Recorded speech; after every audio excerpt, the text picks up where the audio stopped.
Nini kinachosababisha mwanamke kushindwa kupata ovulation, aidha kupevusha mayai? Kumbuka hii ni moja ya sababu kubwa ambayo inaweza kupelekea wanawake wengi kushindwa kushika ujauzito. Kama tulivyojifunza awali, 70% ya wanawake wanaoshindwa kushika ujauzito inaonekana ni kwa sababu ya kushindwa kupevusha mayai. Ambapo kushindwa kupevusha mayai kunasababishwa na sababu tatu kama ifuatavyo. Namba moja ni changamoto ya polycystic ovarian syndrome. Changamoto ya polycystic ovarian syndrome au PCOS ni pale ambapo homoni ya androgen inakuwa imezidi, ambapo ni homoni ya kiume. Hii homoni ni kwamba ikizidi inazuia upevushaji wa mayai, aidha follicle kuweza kupevusha mayai. Lakini sababu ya pili ni changamoto ya hypoprolactinemia, ambapo hyperprolactinemia ni hali ya kuzidi kwa homoni ya prolactin. Homoni ya prolactin kawaida ni homoni ambayo inakuwepo wakati mwanamke anaponyonyesha. Sasa hii homoni ikizidi ni kwamba inazuia homoni kama za follicle stimulating hormone na luteinizing hormone ambazo zinahusika vile vile kwenye upevushaji wa mayai. Kwa maana hiyo itapelekea yai lishindwe kutolewa. Lakini sababu ya tatu ni changamoto za thyroid, ambapo kuna hypothyroidism na hyperthyroidism, yaani kuzidi kwa thyroid aidha kuwa kidogo kuliko kawaida. Hii inaweza ikaathiri mzunguko wako wa hedhi pamoja na uwezo wa yai kupevuka. Sababu ya pili ni kwa sababu hasa ya matatizo ya ovari yenyewe, ambapo ovari ni kwamba inaweza ikashindwa kupevusha mayai kwa sababu aidha kwa changamoto zenyewe, ambapo hapa kuna uwezekano kwa sababu ya umri. Kwa hiyo maana yake ovaries zinakuwa zimechoka, nasema ovarian insufficiency, ambapo hapa inakuwa zinashindwa kuweza kupevusha mayai, na hivyo wewe mwanamke kushindwa kufanya nini? Kutoa yai kwa ajili ya kurutubishwa. Lakini vile vile yawezekana kwa sababu uliwahi fanyiwa operation kwenye ovari, aidha matibabu ya chemotherapy, aidha maambukizi ambayo ni makali.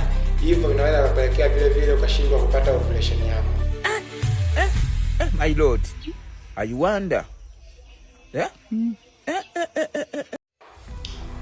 Sababu ya tatu ni matatizo kwenye ubongo, ambapo hapa tunazungumzia changamoto za pituitary pamoja na hypothalamus.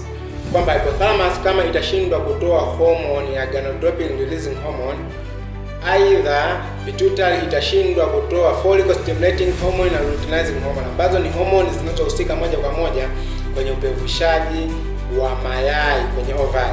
Kwa hiyo homoni hizi zisipokuwepo, aidha zikazalishwa kidogo kuliko uhitaji wake, inaweza kupelekea huyu mwanamke akashindwa kupata ovulation, mwisho wa siku akashindwa kushika ujauzito. Na hii changamoto ni common kwa wanawake wa namna hii: wanawake ambao wana msongo wa mawazo kwa muda mrefu, wanawake ambao wanafanya mazoezi kupita kiasi, lakini wanawake ambao wana uzito mdogo kupita kawaida. Hawa huwa wanakuwa hatarini kupata changamoto hii.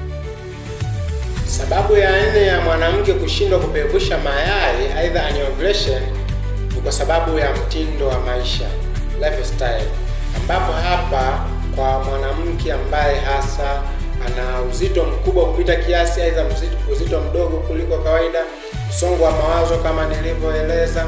Lakini vile vile sababu nyingine ni pamoja na umri, yaani unapofikisha umri kuanzia miaka 35 kwenda juu, kwamba ubora wa mayai yanayozalishwa unapungua.